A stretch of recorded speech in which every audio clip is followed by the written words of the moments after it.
He grew up with nothing. 7 kids, 1 bedroom, a tin-roofed house on a small island most people cannot find on a map.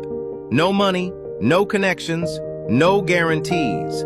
And yet, one boy from that house would go on to become the most followed human being on the entire planet. This is the real story of Cristiano Ronaldo, and it is nothing like what you think you know. Cristiano Ronaldo dos Santos Aveiro was born on February 5, 1985, in Funchal, Madeira, a small Portuguese island sitting in the middle of the Atlantic Ocean. His family was so poor that his mother Dolores actually considered aborting him because she did not know how she would feed another child. Think about that for a second. The greatest footballer of all time almost never existed.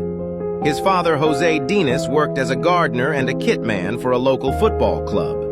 But behind closed doors, he was battling alcoholism, something that quietly tore the family apart from the inside.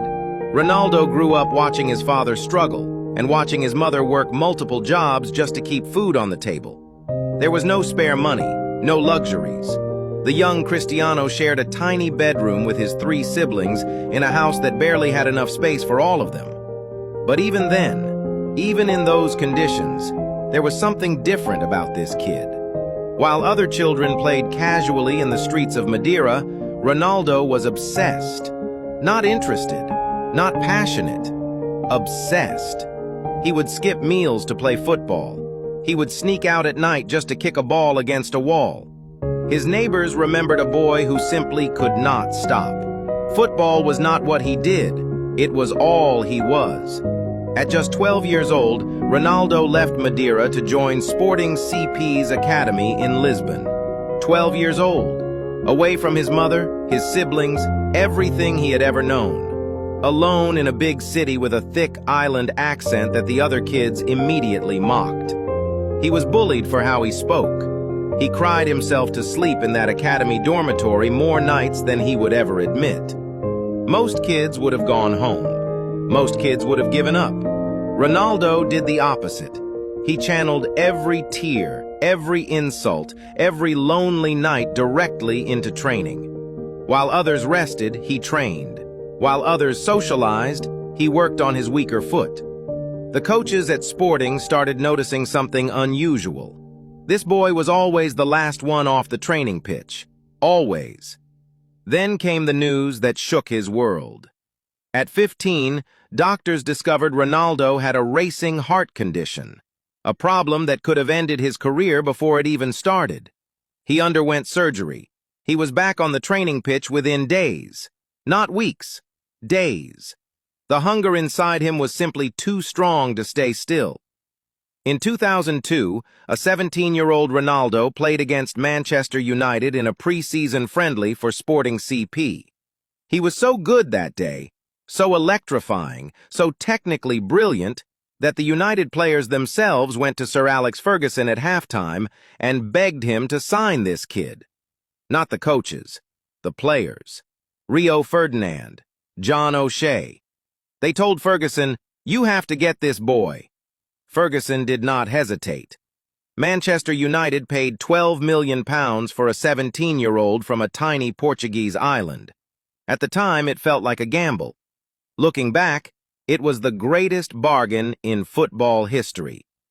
But even at United, it was not instant glory. Ronaldo faced criticism for diving, for showboating, for being too flashy. The English game was physical and unforgiving. He took heavy tackles. He got back up. He kept going. And slowly, season by season, the boy became a man, and the man became unstoppable.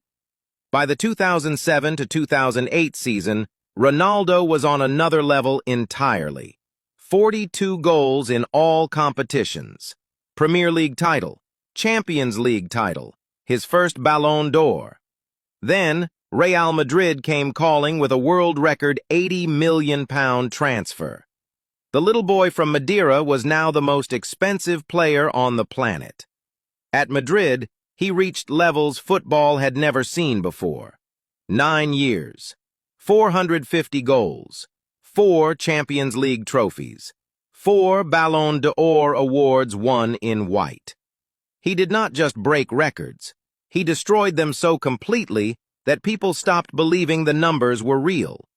And through all of it, the trophies, the records, the fame, he never forgot where he came from. He regularly returns to Madeira. He has quietly donated millions to hospitals, disaster relief, and children in need. The showman on the pitch, the silent giver off it. Here is what most people miss about Ronaldo's story. It was never about talent.